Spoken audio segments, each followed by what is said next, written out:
Social media हा दुधारी तलवार आहे. मगाशी ते लेकरू रडत होतं, मी म्हणलं कशामुळे रडतंय. आताही आईने मोबाईल दिलाय तिच्या हातात. ती एवढूसं लेकरू आहे, तिच्या हातात मोबाईल दिलाय, ती शांत बसली आहे.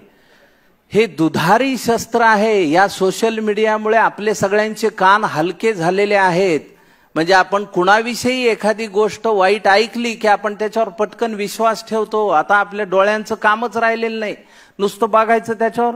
अरे हे बेकार माणूस आहे की लगेच शिव्या 4 टाईप केल्या हाताने बोटाने की संपला विषय. हे करता कामा नये. सोशल मीडियाचा उपयोग चांगल्या पद्धतीनं करा. गावात जर तुम्ही सोशल मीडियाचा ग्रुप तयार केला तर त्याच्यावर फक्त गावातली जी होणारी कामं आहे त्याविषयीच चर्चा करा. आज सुंदर गुरुवार आहे आणि आयुष्य खूप चांगलं आहे, समुद्रासारखं आहे. अरे मग तू बुड त्या समुद्रात. गुड मॉर्निंग, सन वार हे टाकणारे लोक आधी बंद करा. गावात हे काम होतं आहे, गावात हे काम करायला पाहिजे आहे. गावागावात शाळा आहे, त्या शाळांमध्ये प्रत्येक सरपंचांनी लक्षात ठेवा, जी फळं देणारी झाडं आहेत ती त्या शाळेच्या आवारात लावा आणि त्यातून त्या फळांमधनं येणारं जे उत्पन्न आहे ते ज्या मुलांना शिकायला फी नाही त्यांच्या फीसाठी भरा, त्या शाळेला द्या देणगी. त्या मुलांच्या नावाने ती झाडं करा. मुलांना 2 बाटल्या घरनं न्यायला लावा शाळेत, एक स्वतः पिण्यासाठी आणि एक त्या झाडाला घालण्यासाठी.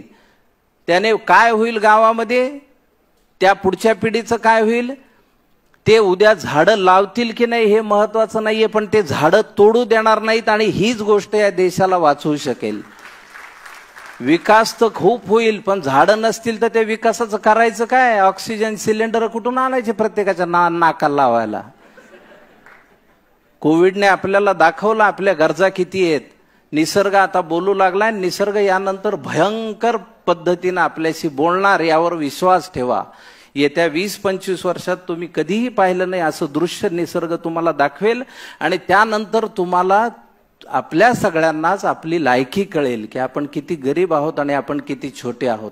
आज तुमच्या हातात सगळं आहे. जे तरुण सरपंच आहेत त्यांनी लक्षात ठेवा, गावाचा देश करा, गावाला उभं करा, गावातनं जातीपाती हद्दपार करा, राजकारण हद्दपार करा. राजकारण म्हणजे काय असतं,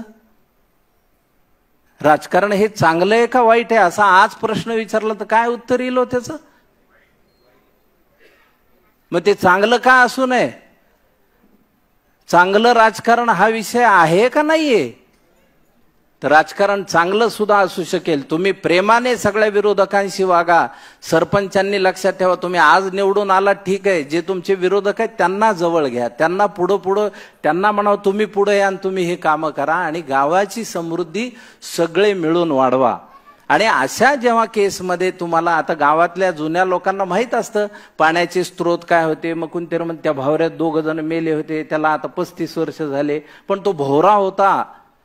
निसर्गाने तयार केलेलं एक स्वतःची सिस्टीम होती, ती आपण बुजवत आणि अशा पद्धतीने गेलो तर पाण्याचे साठे राहणार कुठून आहेत. आणि किती पाऊस पडला आणि कसाही पडला. आता पावसाचं बघा तुम्ही, एका दिवसात सगळ्या वर्षाचा पाऊस पडतो एखाद्या ठिकाणी. आणि हे का झालं ह्याच्यावर कोणी विचार करताना दिसत नाही.